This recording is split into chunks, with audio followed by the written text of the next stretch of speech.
It was such a clear, sparkling day.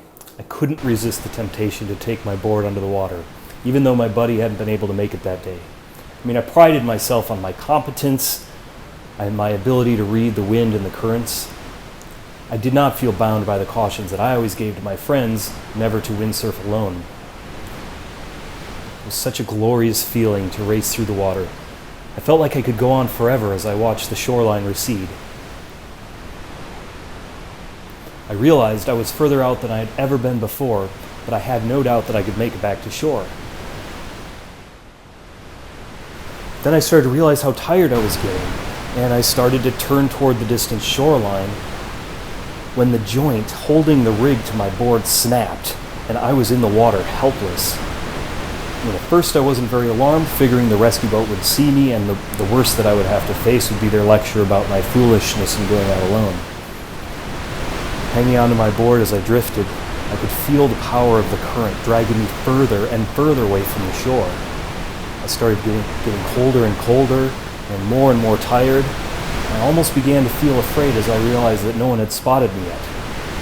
I didn't even know how long I drifted. I felt as if I could hardly hold on any longer, but I knew that if I let go of my board, I was finished. I had not prayed in years, but I began to pray now. Someone, anyone, please help me. I don't want to drown. I don't want to die alone. And my mind went all over the place. At some point, I nearly blacked out from the cold.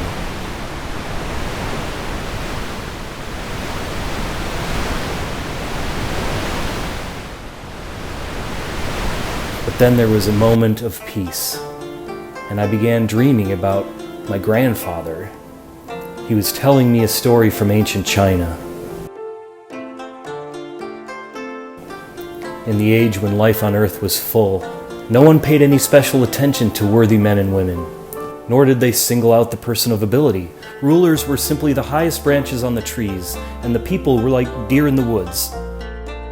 They were honest and righteous without realizing that they were doing their duty.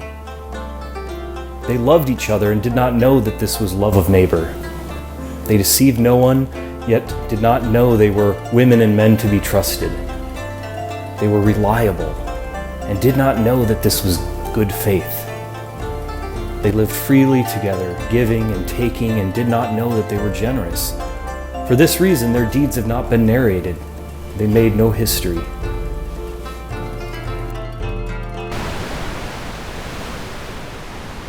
Suddenly, my boat was bumped hard, and hard again. I couldn't see anything I could be hitting, but the bumps kept coming, pushing me ever so slowly towards the shore. A thought of sharks hit me like a missile, and it was now quite dark. So I pulled my feet and my hands in as far as I could, but they slid right back out, and I cringed at the splashes my arms and hands were making. There was no moon. I could see the lights on the shore, but as the swells got bigger, I sank out of sight into the deep darkness at the bottom of the swells. Another and then another. I needed to paddle, but now I was terrified about what might be below me. Then, in the dark, a fin nudged the board closely enough for me to see. And then a mound and that unmistakable big smile and eye of a dolphin. It sank beneath the water again and continued with its slow, steady bumping. I could see the shoreline getting closer. All I needed to do was to hold on and even relax my protruding legs as the dolphin guided me into the current that would carry me to safety. And then I could hear the shouts as the rescue crew spotted me with their lights. I yelled back and I waved frantically, and then I relaxed. I could feel the steady, sure pressure beneath me as the dolphin continued to guide me. When the boat reached me and the crew pulled me out of the water, I felt exhaustion, but also this incredible exhilaration. I was safe. I was alive. I was grateful. I learned from that day about safety and fear and trust. I looked hard into the faces of my rescuers, and clasping their hands and holding close a warm blanket and shuddering, I felt each one of these men and women had no history, nor had that dolphin, gone back now into the vast ocean.